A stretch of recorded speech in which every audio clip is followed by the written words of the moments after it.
Hello. Wanted to address a question that I get most days, and I think we see it a lot online. What is the difference between a crown and a veneer, or a cap and a laminate?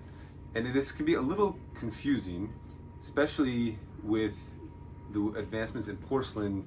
There's different parts of a tooth that the porcelain can cover, and so there's a little bit of gray area. But very basically, a crown covers the whole tooth. A veneer covers the top of the tooth and the edge. So when possible, being that a veneer is more conservative, we try to do veneers when we're doing our smiles. In some cases, you do need to cover a little bit more of the tooth for the bite.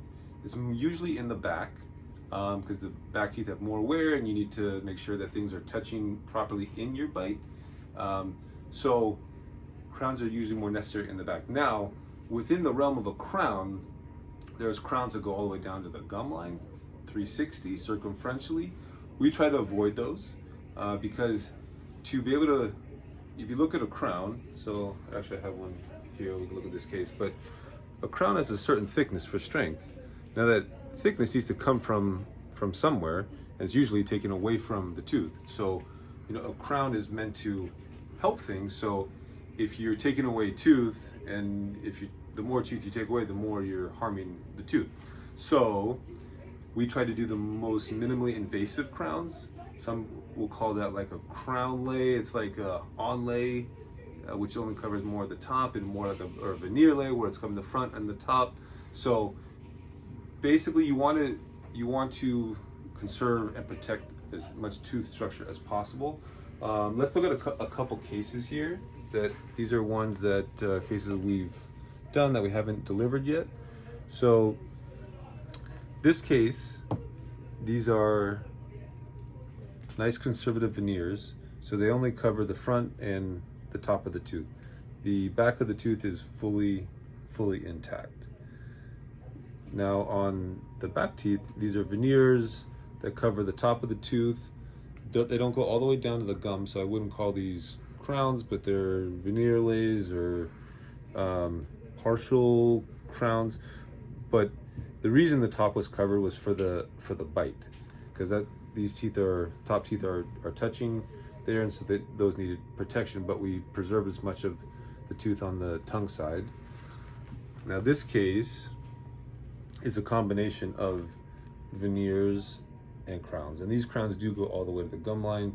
The reason that these do is because there was previous crowns that went all the way to the gum line, so when we took them off, we needed to cover what was already prepared.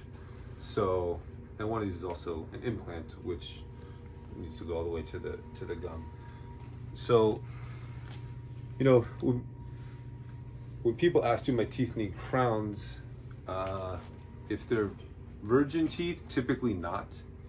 If you've had cavities and there's large fillings, oftentimes we do need to cover the top, especially in the back. We try to avoid that in the front, because the tooth gets very thin when you prepare a crown, and especially people, if you've had a root canal, it's a hole is drilled through the center of the tooth, so you've lost tooth on the outside, and then you've lost tooth down the middle, so you have a very fragile amount of tooth that's left in the center. So no case is the same, at least in our office. We treat every tooth differently based on the design and what the needs are for the smile and the bite. So, and that's where some confusion come, but basically veneer, more conservative, and there's more conservative veneers, there's more aggressive veneers, but the more conservative, the better, as long as it's achieving the aesthetic and functional outcome. You can get into trouble if you don't leave enough room for your porcelain to make enough color change or strength for the porcelain. Sorry, I'm moving my hands a lot. I'm Italian, this is what we do, so I hope that's not distracting. Anyhow, if you have any questions about that, reach out to us, talk about it with your doctor. Do some research. It's good to know. With adhesive dentistry, ceramic dentistry, we don't need to do more full coverage crown, traditional kind of crowns like we used to. So that's a good thing. And it's a good thing for you guys to have knowledge when you're considering changing your smile or getting any just general work done. Hope everybody's having a good week and weekend. Happy holidays if we don't see you before then.